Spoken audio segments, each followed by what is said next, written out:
Hi and welcome everybody to another live coaching GTD Cafe, or GTD Coaching Cafe as we call it. I am, as always, here with my friend and colleague Lars Roskil Henriksen, and I'm still Morten Røvik. Hi, Lars. Hi, Morten. Good to be with you. Yes, and we are still a little amateurish on the coaching cafe. I understand at least by my performance, so I hope people will bear with us. I hope people can hear us. If you can hear us, give us a thumbs up in the chat or give us a like so we can see that you actually can hear us. Can you hear us? And now I'm very interested to see if anyone can hear us. Yes, we have a like. Thank you.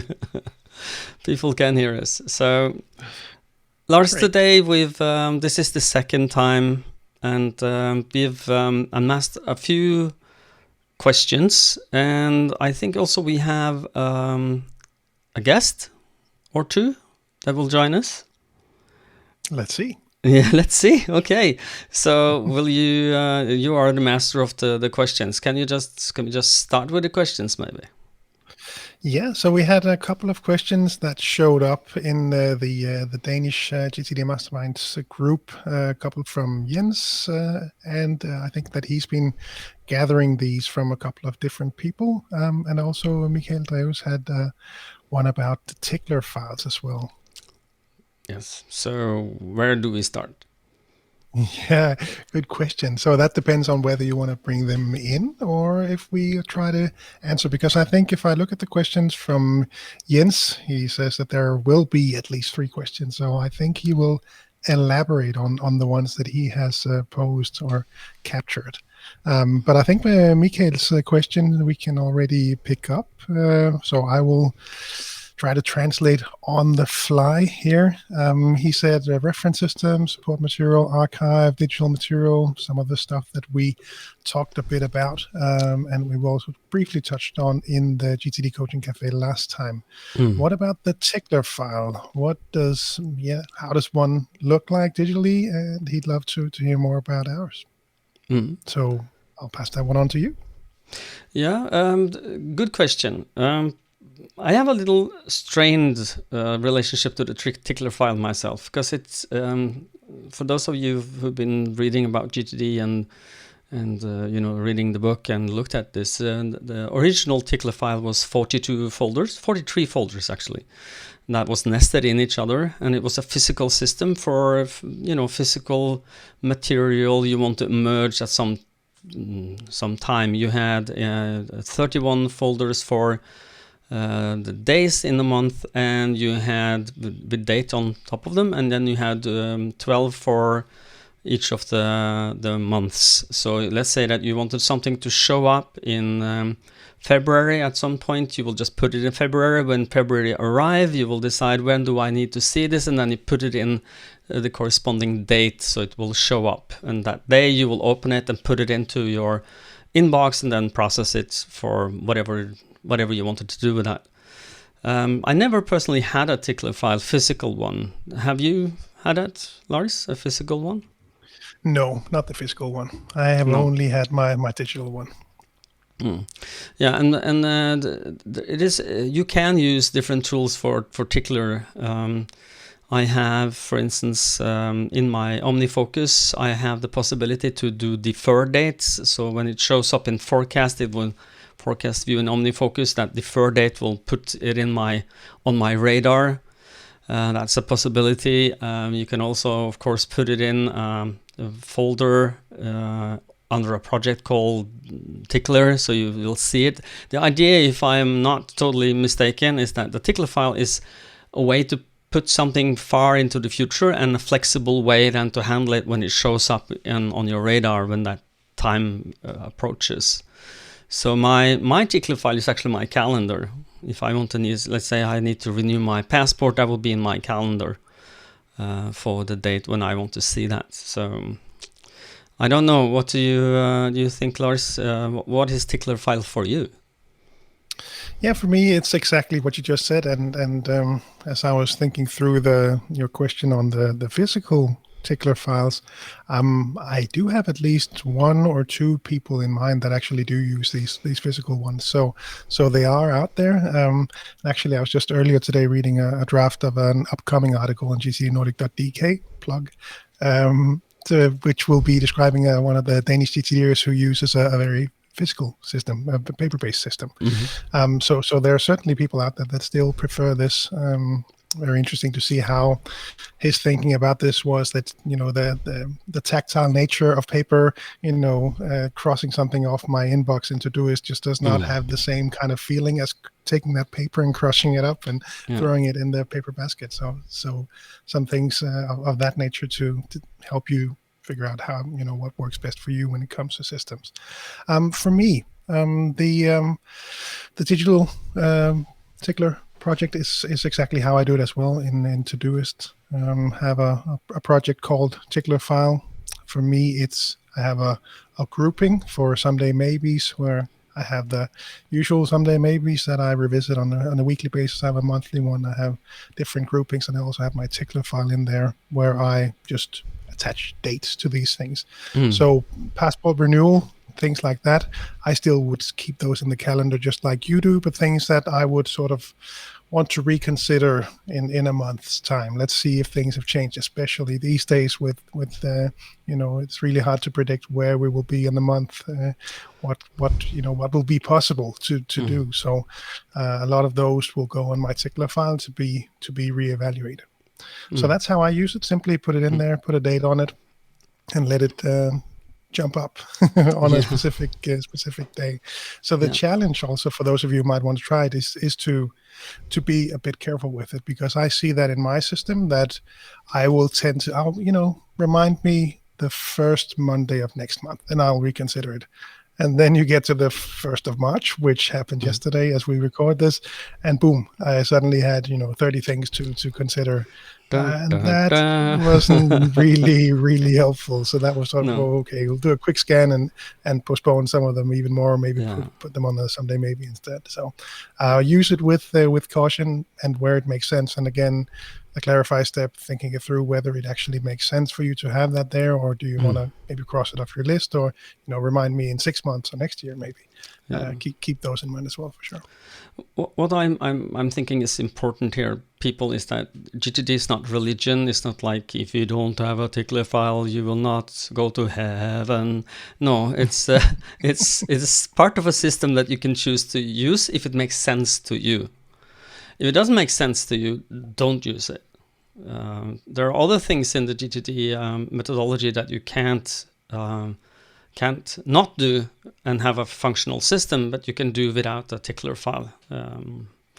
And Karin Lagesen asked, would it be possible to see or to do his tickler system? Would you be willing to show how it looks, Lars? I don't know if you actually can. Let me see how we could do that. Give me a second. So Morten talked about something very interesting while I tried to see what I can do on my end. So I will put the question from Karin on screen so that we can see it.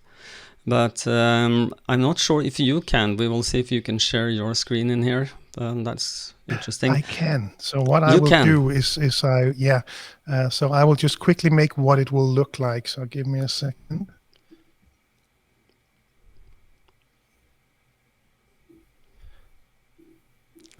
So I will take the question out of the broadcast. You don't need to see that exactly right now. We know the question is, would it be possible to see your Todoist tickler system, Lars? No pressure. No pressure. I'm happy to hear that.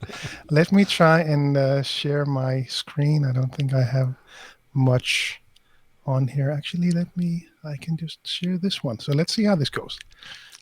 And maybe you have to... Yes, I have to adjust something, Morten. Solo, I will do this. And you are in the corner and you can present. Great. So I am sharing now. So hopefully you can all see this. So this is part of my demo system that I use for when we do seminars and things to show what a GTD system might look like in Todoist. So as you can see, I have my projects here on the left-hand side. Lars, can I personal? Yeah. Can I suggest that you make that program window a little less wide, more narrow? More narrow. We can try that. Yes, and I've that's zoomed in a great, bit as well. Fantastic. Because now we don't cover up the logos. We can't see what's behind the logos. Okay, now we're good. Okay, we're good. Good. Yeah. So this is what it might look like. I have my projects on the left-hand side here. I have grouped my projects in work and personal projects. I have my someday maybe, en gang måske in Danish, and I could have my tickler file here. So what it might be is that I, reconnect with Morten regarding GTD summer camp. The summer camp, exactly. So I could put that on here. You read my mind. And say, we don't know what it looks like right now, but let's check back in April. So I can go in there, hit the planning, add that task, and that's it. It's really all it is. So it will show up here in my today view, and I can see that it's from my tickler file. So it's easy for me to know that it's a tickler. So that's really how I do it, and it's actually pretty straightforward in Todoist. The idea and other with software, I'm sure. Yes, I'm sure too. Then the idea with the tickler file is that you'll park something in the future so that it will revisit you when you need to see it. And then you can decide what you will do with it, and you can clarify and organize. It's like it's not correctly, it's not like a someday maybe with a file, with a date, but it's not far away from that that idea. Yeah, so I hope, exactly. Karin, you were happy with this. Did it give you some? Does that make sense? Yeah. Did you? And we have Arvid has reconnected with us. So if I do this, if you can stop sharing now, that would be good. I will stop sharing. And I will add myself to here, and I will not be in the pip. But you'll be in the bottom corner. So and we change sides. So, but we have Arvid with us. He's used the guest link, and he is ready to be added. But you need to turn on your camera, Arvid, if you want to ask a question. This is obligatory. So, here we go. I can see this very red where you are. In the red light district, I think, or something. But I will, I'm sorry, I'm getting a little silly now. But I will add you, and you need to unmute yourself, Arvid. I will add you so you can ask your question. And here we are, Arvid, you're live. Okay, do I have to add a question? Or if you wanted to be, the link you clicked now is for being coached by us, and you are live on Facebook Live with 290 viewers. No, I'm kidding. We are only 29, but do you have a question, Arvid, or for us? And then I have misunderstood that, but I can ask a question. I am a beginner in this concept, and maybe you can talk a little bit about how advanced it have to be a project? Well, it's in GTD. It's very simple. The definition of a project is anything that has more than one next action. Okay. So if you want to buy milk, that is a next action, a single next action. That's not a project. But if you want to bake a cake where you need that milk, that maybe bake the cake could be a project, especially if you then tie it to maybe to the party you would like to create for your friends. Then you have to make invitations, and suddenly it's a big project where one of the sub-project is bake a cake. Does that make sense? Thank you. Good. So I don't know if you wanted to ask another question. If not, I will hang you up and kick you out. Because if you want to continue, because I think you only see us through that link. Is that correct? Yeah. Yeah, because what you need to go to is the Facebook page of one of the GTD Nordic in the Nordic region, and you will see us live now. Okay? Thank you. Okay, thank you for your question, and here you go. So, and Karin thanks us. She says, thanks so much. I tend to put those directly into projects they belong to, but now I see how it makes sense to have it separate. Yes, thank you. Good. And we have a question or a comment from Randi. If you don't have dates very obvious, I find it helpful to start the title with a date, year, month, day, which does give you an option to put 2021 spring. Well, yeah, and the idea is that it should show up on your radar when you need it to show up on your radar, not before or not after, but when you need to see it, and then you can make a decision if this is actually going to be something you need to do something about. Because as David says, that you will empty the tickler file into your inbox and then process it from there when you're ready for it. So it's kind of like on someday maybe at that point, but you need to decide it at that point what you need to do physically with it. Does that make sense, Lars? Yeah, and for me, I think one of the places I think where it originally showed up for me was that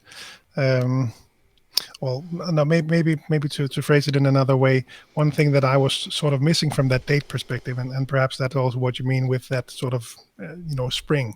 So when you have a garden, it might be good to start some projects when you sort of have a sense that there is no more, the temperatures don't go below zero, right?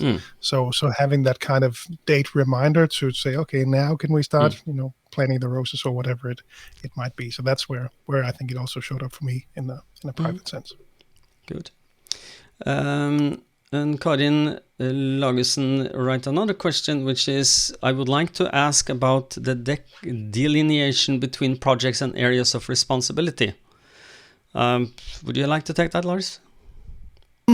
Yeah, happy to. So projects are, like Morten just said, anything that takes more than one action step to complete, typically within a time frame of up to 12 months. So it can really be, it's a broad definition. A lot of things can go into projects, but they have a specific, they describe a finish line. So what we would put on a projects list is the desired outcome. What does the world look like when you are done with this? When can you cross it off your list? So that would be the project title. The areas of focus, accountability, responsibility is it's a higher horizon above that, horizon number 2. So these are all the things you are accountable for. We typically create 2 separate maps, one for work, one for home, and try to build a map of all the things that you are responsible for. You have your focus on your attention on what you want to maintain at certain standards. So it's quite a different list in the sense that these will describe areas. They won't describe a finish line. They actually typically describe things that are never really done. Being I have my attention on being a good dad for my boys, for example. It's not something that I will check off, but it's a list that I'll revisit typically on a monthly basis to see if that reminds me of anything that I should start doing. Am I satisfied with the level, the standards that I have for myself in these areas, or does that perhaps trigger a project? So projects can spring from your areas of focus. I don't know, what would you add, Morten?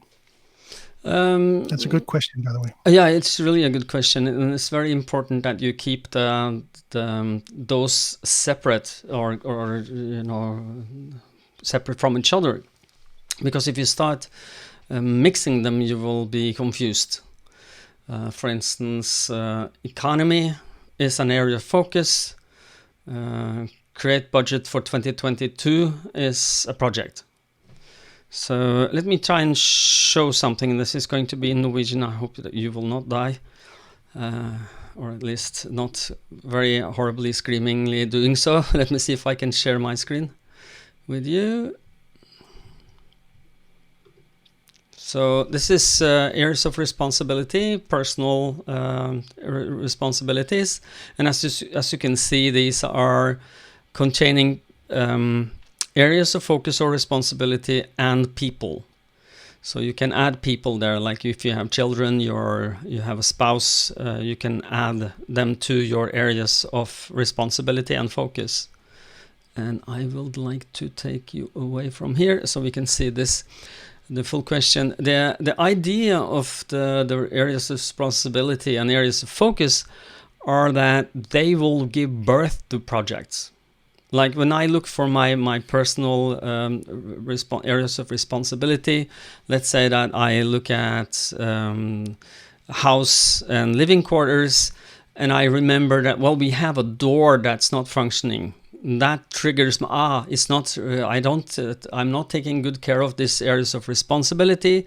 Area of responsibility, and I need to do something about it. That will be the project. What do I need to achieve? What's my desired outcome? Does that make sense, Lars? Yeah, that's good. Yeah. And I love that I used that earlier today, actually, this one, as we were drawing this with a client. Yeah. And the idea here is that if you use this I try different solutions here.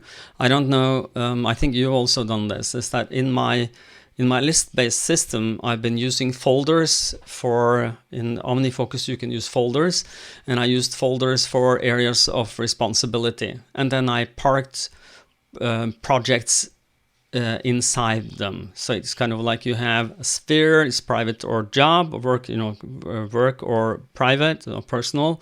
And then inside them, I would put folders for instance, the Produktiv Norge, and then under their economy, and then what projects do I have under economy.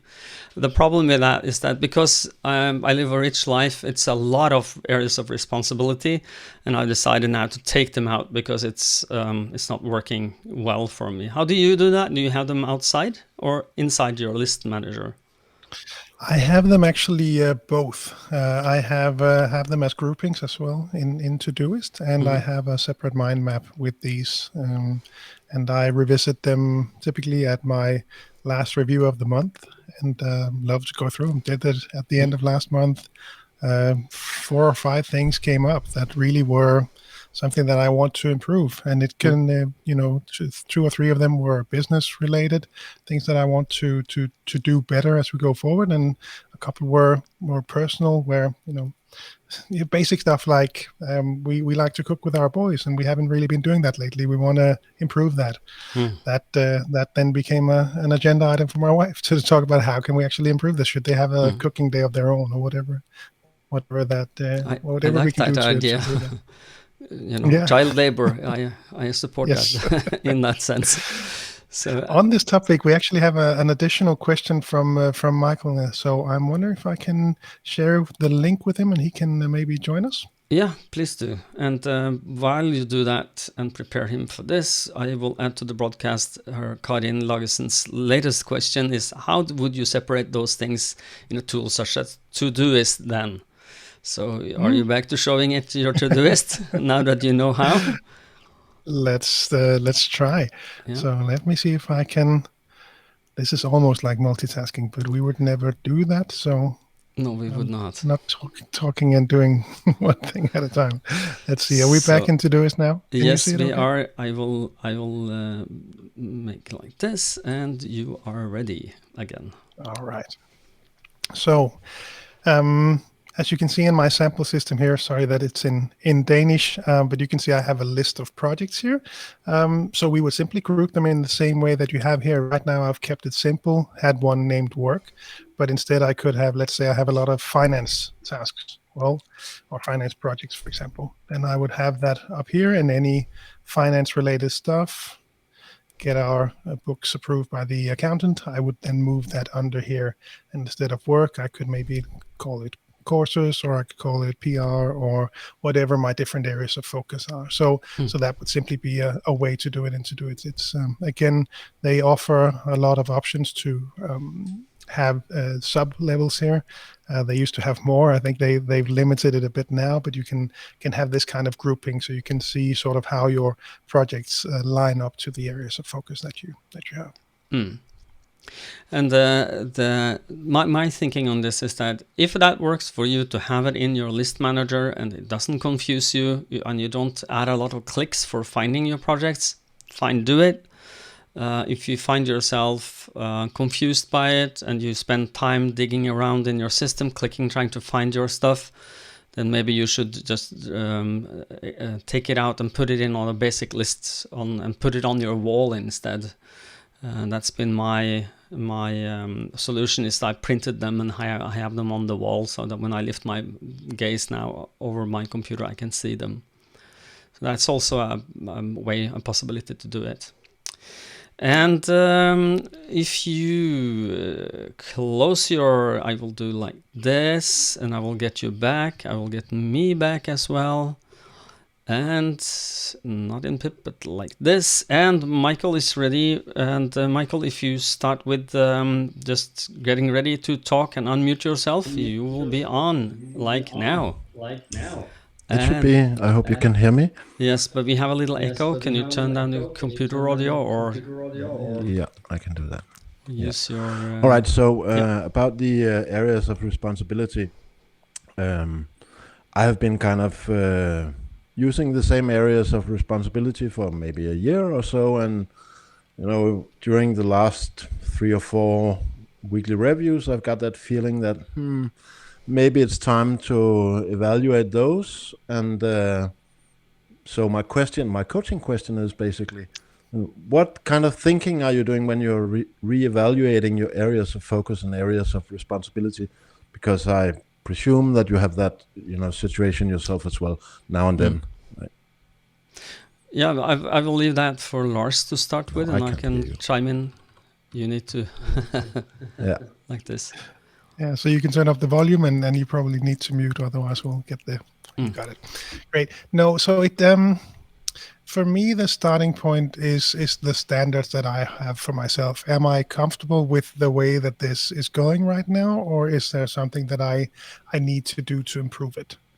But a lot of different, angles. That's sort of the baseline that I start off with, and that's what caught my attention now recently with my own reviews. But it can really be, it can come from different angles. It could come from me. Let's say, Morten is my business partner. I could channel my inner Morten and have him in his best Danish voice ask, well, what about this one? Or maybe what about this one? Could we do something like that differently? So channel different people. How would they manage this? What else? I'm fairly, one thing that has improved for my own practice with regards to the areas of focus over the last couple of years is that they are more dynamic. You mentioned that they have been sort of static for a year maybe, and I find that that they change a bit more frequently for me. I'm a bit more sort of adjusting things, and it could be, for example, like a personal example would be my boys. Obviously they're young, so things maybe change quicker now than when they get older. But what has my attention when it comes to them? How would I need to support them? My youngest just started school yesterday. Sorry, not my youngest, my oldest. How can I support him better in this? And that is now reflected in my areas of focus. What do I have my attention on? How can we support him, improve things for him, things like that. So that could also be reflective questions to ask. I don't know, Morten, what do you ask? No, I'm thinking that your idea of reflection is paramount for this. You need to set aside time to reflect on your areas of focus. Do it as often as you need to, feel comfortable with them. But I found that life changes, the life situation changes, your work changes, and you have to look at them for feel good about them over time. And I found that to do a thorough weekly review, maybe every second month, 3 months, depending on how much your life is changing. If you have a lot of changes going on, maybe you do need to do it more often. But look at them, look at an areas of focus, and then take time to let this. Okay, what is this? Okay, this is this area. Okay, am I happy with having this on my list? Is this still relevant? Am I still in this role? Is this really my job still, or my responsibility still, or has it changed? But to take that time and reflect, and sometimes I especially when I started out with GTD, I put a lot of areas of responsibility that I really wasn't responsible for, but I felt I need to follow some person up on this to make sure it happened, but it's not my areas of responsibility, so I just put a lot of them in one and then made the label of the person instead, follow this person up. I feel responsible for his or her work. So I don't know if that made sense for you, Mikael? Yeah, it did a lot. Thank you very much, guys. Yeah. Thank you very much. You're most welcome. Okay, do you have any other questions, or would you like, should we just kick you out? Yeah, kick me out. Okay, I'm kicking you out now. Okay. We have to work on the wordings here, how we the treat these etiquette. kind people that join us. One thing to add on this one with regards to areas of focus, I've spoken to a couple of different clients now where they are working on seeing how they can do this collaboratively. So obviously we try to build this on a personal level, but I have one client that actually sat down, built an areas of focus for the team, areas of responsibility for just a team of 2 people, I think, and then color coded it based on who owns what, and that helped get them a really nice shared overview as well. So obviously we come from the personal productivity perspective, and we create the maps that we need, but they can be very interesting to maybe align, maybe play with. And if you play with this, then for sure let us know, because this is some really cool stuff. Yeah, but to have that discussion with yourself first and foremost, and then secondly maybe your boss or your spouse or your team, to get it aligned with the rest of the world, so that nothing slips through the cracks and you're actually moving on the right stuff. That's very powerful, I think. Yeah, good place to start for sure. Yeah. So, am I mistaken, or do we have some written questions we might want to come to now? We invited people in. I don't want to, leave the people out who actually written to us. Well, we had one. I think Jens sort of caught these things and then grouped them together. So I'm wondering if the people that has actually posed those questions, if they are with us live now to maybe clarify and dive deeper into them. Otherwise, I'll have to dig through my memory to see if I can refresh them to the best of my abilities. One thing I can grab as we wait here is one more from Michael that he asked before joining us. Relating to OmniFocus. So I will pass that one to you, Morten. He says, I have a miscellaneous project in OmniFocus. It attaches any task that does not have a project attached. Could that be the project in quotes where I put stuff that does not yet belong to a project? Everything up to not yet, I think is correct. Because I also have a miscellaneous category or a project called miscellaneous, where I have everything that's kind of just single actions. But I've decided that they are single actions. I have next actions on them. But if you start throwing stuff, then the miscellaneous becomes... if I understand the question correctly, then that becomes kind of like a second inbox that you have to clarify and organize. So maybe you should call it tickler again, and then just revisit that and decide if it is a next action. Do you want to keep it and make it active now? What would your take would be on this, Lars? It's a little.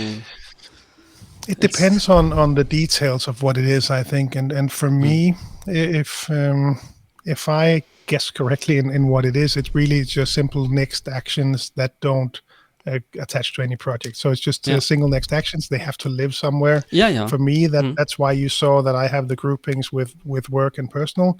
It serves the purpose of grouping the different projects, but it also means that I have a placeholder where I can put single next actions. That I can. But at the last 3-4 words of his sentence is what I'm trying to grasp now.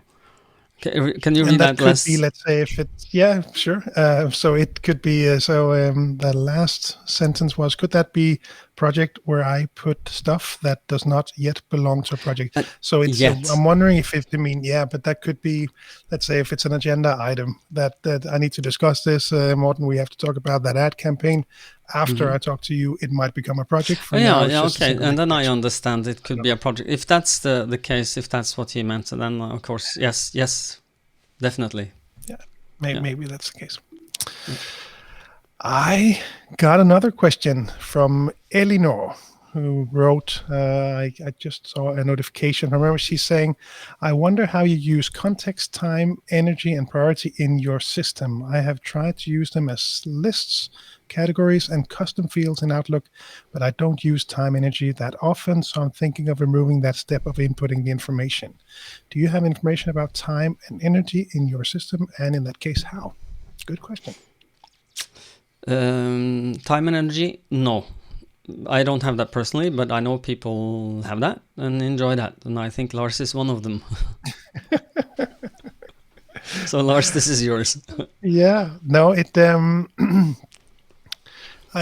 really depends on the person. I don't think I've come across anyone who would input the whole things would already be in the system. I see it from. I could see why you might think that it would be worthwhile. It would be. Okay, Siri just decided to join us. Sorry about that.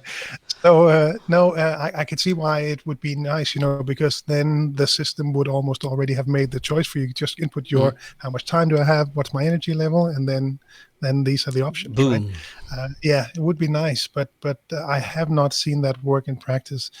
What Morten is referring to is that I have energy tags that I can put on some of my next actions in OmniFocus. I have two. One that I really use these days, which is my zombie tag, which is just to help me have a nice, clean, simple list that I can pick from when I am at zombie energy levels.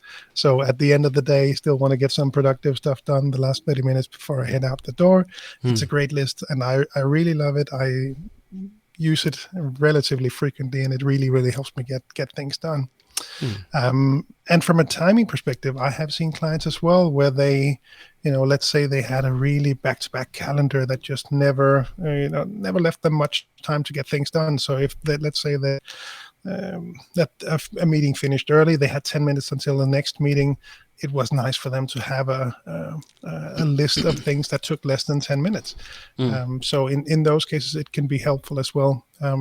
For me, I play around with them. The energy stuff that has stuck with me for a while now.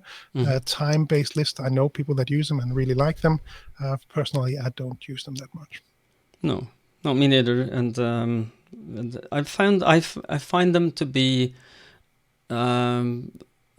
little productivity pornography like because if the more tags, the more you fiddle around with your system to make it perfect, the more you get interesting fiddling with your system instead of doing the job. So for me that doesn't work.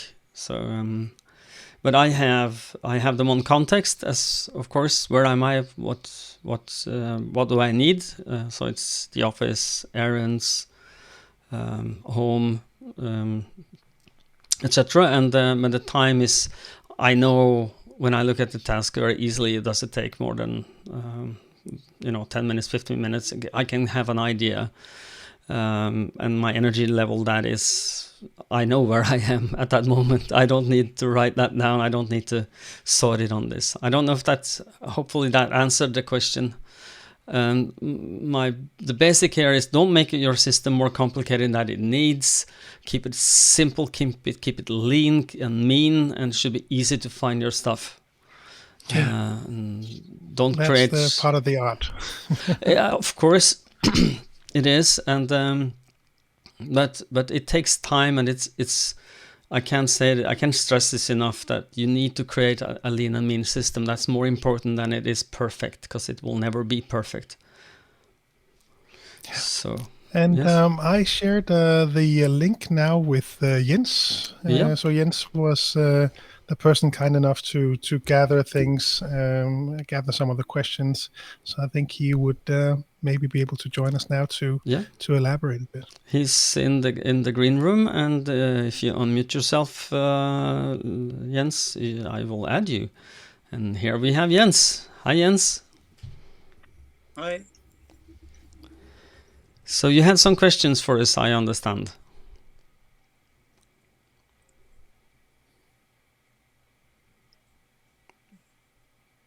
Yeah. Hi. Can you hear us? There's a... Yeah. Okay. There's a lag here. One question was about active projects, on hold project. Yeah. I think you just go on because there is a lag here. So just continue and ask your question. I suspect that you're getting the audio, Jens, maybe from Facebook rather than from this window, because that would maybe explain I'll just delay. But yeah, mute go ahead. the sound from you and just ask the questions. Good. I have one question about active projects, on hold projects, and someday maybe projects. And if you can talk about these three categories of projects, because it seems that a lot, myself included, tends to look at all projects as active projects, and to minimize our overwhelm, we'll try to at least push a lot of projects to someday maybe. And I will just do the high level, and I'll give the explanation to you, Lars. Is that okay? Okay. Yeah. My high level here is that to feel good about the work you need to get done, you must make sure that you don't give yourself overwhelmed. That's the opposite of getting things done. If you overwhelm yourself, you will not get things done. You will just be stressed of whatever you decided to do.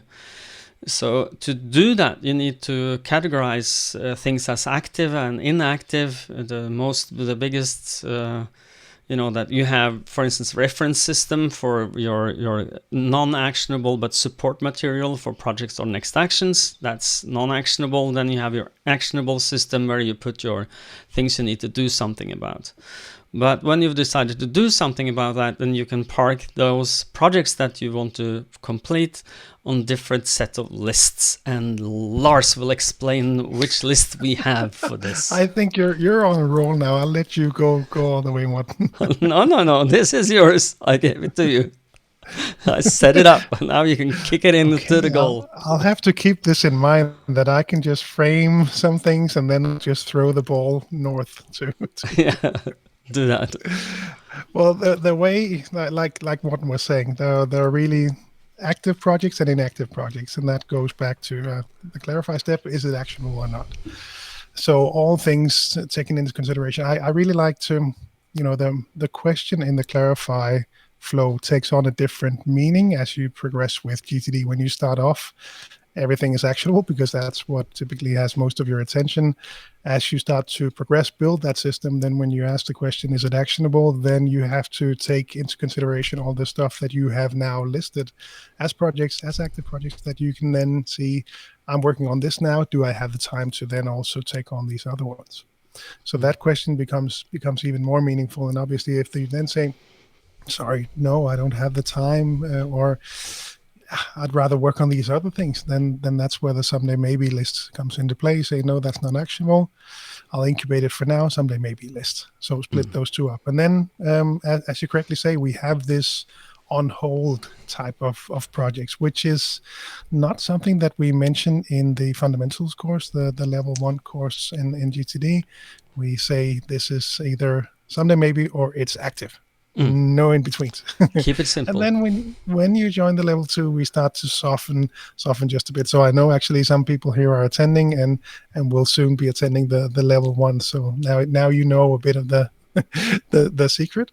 But yeah, so we introduced the on hold, and it's really, for me, the way I like to describe it. It's just to nuance it a bit, similarly to how we just described the tickler file as sort of a variant of the someday maybe.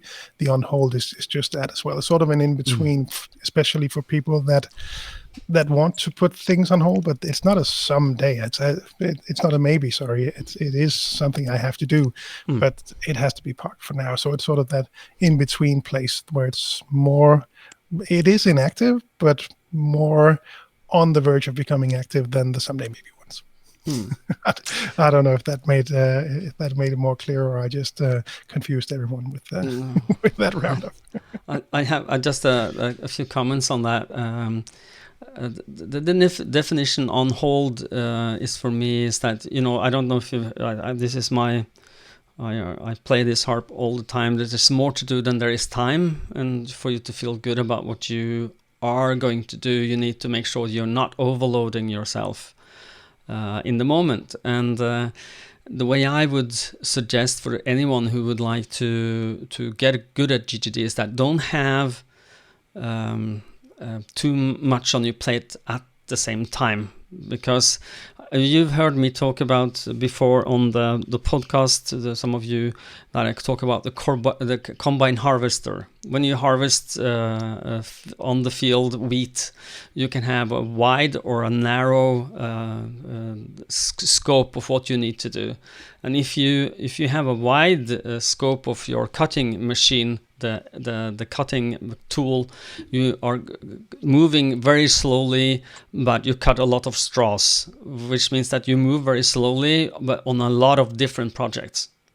But to get momentum and feel that, I did a good job today, and pat yourself on the back at the end of the day, that, kind of maybe you at some point want to say that, yes, I finished this project, and I feel good about it. Now I'm ready for the next one. If you never get that, you kind of never finish something, and that you finished only next actions, which, ticking something off your system is not bad. But when you can finish off a project like finish, it's kind of, hey, I've done this. And to make that, get that win, you can't have too many things active at the same time. How many things you should have active at the same time is, of course, up to you. You must think and feel and what makes sense to me, what does make me feel good about the things I need to get done. That's a decision you must make. But when you put it on hold, it's there to be done. And I would say get started maybe in the next 2-3 weeks from now. You would make it active. What I saw on my active projects are the projects I want to finish in the next, if you take short terms, maybe the next 2-3 weeks. And then some long term that I need to move forward slowly, maybe 5 to 6, 7 weeks. Like I'm doing some projects that takes 6 months. They're also there, but if I don't want to work on it that week, I'll put it on hold. I decided, no, my weekly review, this is what I give my focus to, so I can make progress on things, because I like finishing stuff. I don't know about you, Lars, but I do like that. So does that make sense, Jens, to you? Does that give you some new thoughts, new ideas? And the additional question from Birgitte about time horizons for next actions. I'm sorry, I didn't hear that question. Also given an answer to. I'm sorry, I still didn't hear that question. Did you hear it, Lars? Can you repeat it? Yeah, no. I think what Jens was referring to was another question from Birgitte that we discussed on the forum, whether there was any kind of guideline standards for how many, how much. I think if I understood the question correctly, and it took me a couple of tries, so maybe I didn't in the end. Let's see. No, but it was sort of, is there a sort of a time frame on how many next actions you want to present yourself to, how much stuff do you want to be working on at any given time? Yeah. And I think, and like Jens said, you actually covered that in your answer in this one. Yeah, and the idea with your next actions list is that you will put one next action per project that is active. And if you're looking at your next actions list and you have 19 next actions at office, that is way too much. But if you have 15 or 10, It makes a lot of sense. It makes it so much easier to pick the one that fits the time frame and your mental energy, and then what's important, I think. So make it easy for yourself. Don't overcrowd the next actions list is my high recommendation for you all. Lars, anything else you would add? No, I think there was one last question, Jens, on the list. Yeah, it was about the waiting for with where you put the start dates and follow-up dates. Mm-hmm. Lars, you want to take that one first? Yeah, so I think if I remember so maybe just to put a bit more context on the question regarding the waiting for list and whether you put the date when you send the requests or you put the date when you want to follow up with people. And in the end, you might just have a list that does not have any dates. You might use it as the plain classic waiting for list. Worked with a new client today actually, and she's starting off with GTD. We set up a waiting for list. Just put some things on that list. Didn't even put a date because just wanted to keep it simple initially for her. We'll revisit that as part of the weekly review.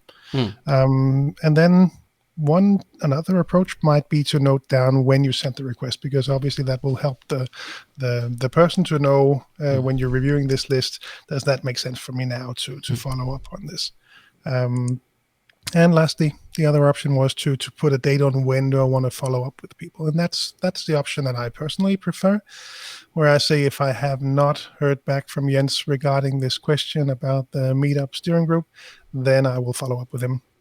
Typically never get to that, but in case that might happen, then I might I have that data in my system to make sure that I keep things moving. And really this list, I think I might have mentioned this to some of you before, but this was really one of the key things for me to keep things moving. I was sort of a link between HR and IT and the roles that I had previously, and having that follow-up mechanism really solid really made a big difference.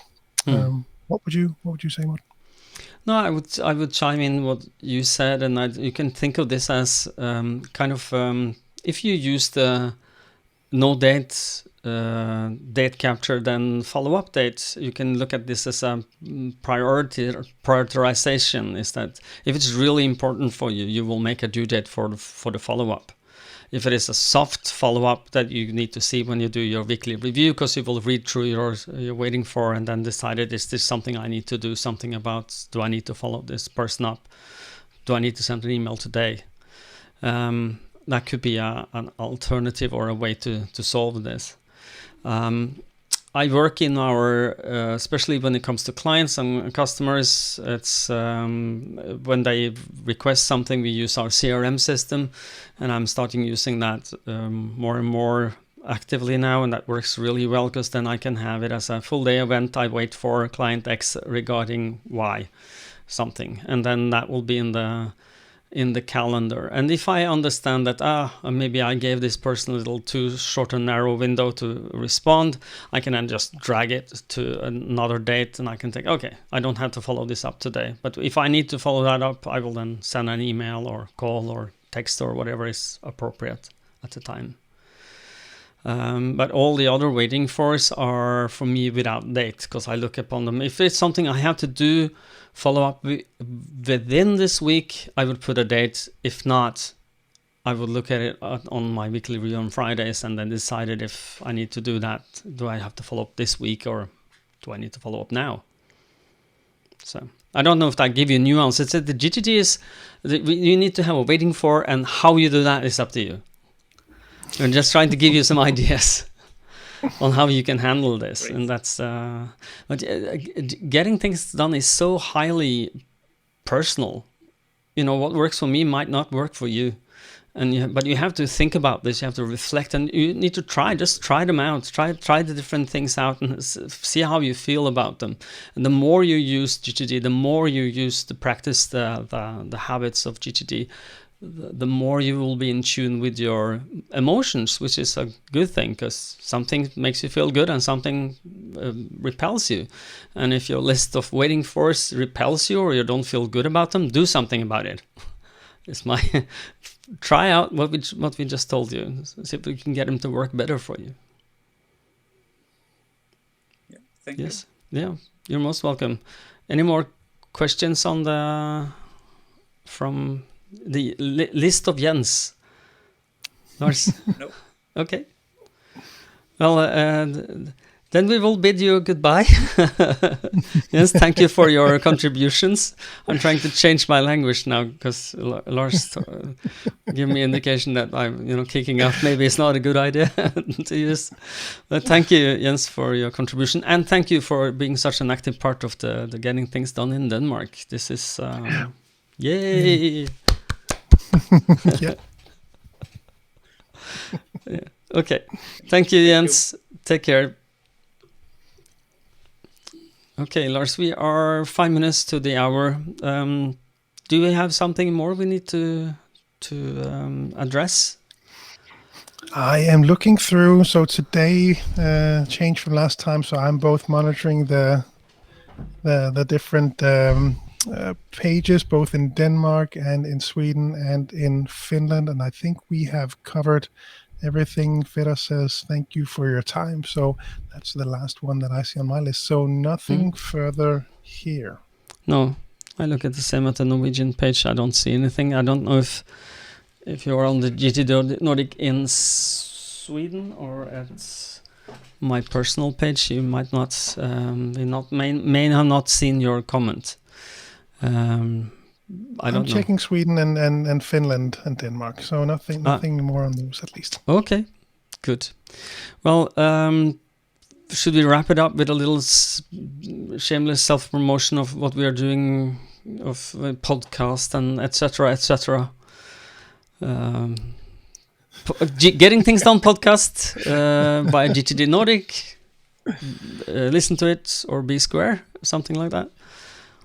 And you can find us at you can find us at gtdnordic.dk.se.no.is.fi if you're in the Nordic region. Facebook is of course a place to see, and many of you are Facebook followers from our pages. We also have a Facebook group in Norway and in Denmark, GTD Masterclass in Norway and Masterminds in Denmark.